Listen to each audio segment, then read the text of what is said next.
উঠতে থাকা রিয়াল মাদ্রিদের হঠাৎ করে কি হলো? Real Madrid coach Xabi Alonso যখন আসছে, তখন সবাই এই আলোনসোকে নিয়ে অনেক বেশি আশাবাদী ছিল।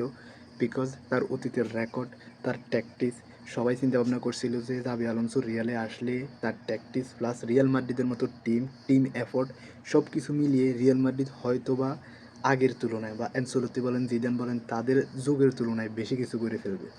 বাট ইতিহাস চিত্র সম্পূর্ণ ভিন্ন। জাভি আলোনসোর যুগে আইসা টিম বন্ডিং, যে রিয়াল মাদ্রিদ হাজার হাজার খারাপ সময়ের মধ্যেও টিম বন্ডিংয়ের কারণে নিজেরা উঠে আসছে, টিম বন্ডিংয়ের কারণে নিজেরা অনেক হারা ম্যাচও জিতে গেছে। কিন্তু জাভি আলোনসোর সময় আইসা ওই টিম বন্ডিংটাই সবার আগে নষ্ট হয়েছে এবং যার রেজাল্ট প্রত্যেকটা ম্যাচে দেখা যাইতেছে।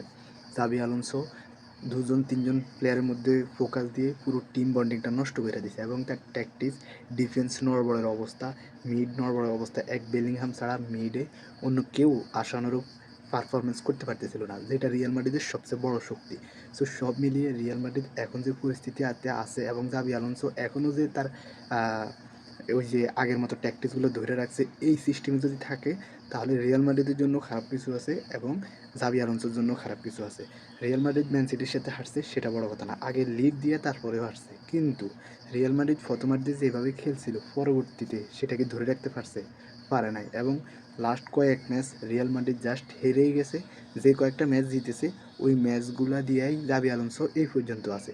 যদি এই চ্যাম্পিয়ন্স লিগে জাভি আলোনসো বাদ পড়ে বা রিয়াল মাদ্রিদ বাদ পড়ে, তাহলে রিয়াল মাদ্রিদ বলেন এবং জাভি আলোনসো বলেন তাদের যে সম্পর্ক সেটা থাকতেছে না, এটা এক ধরনের কনফার্ম।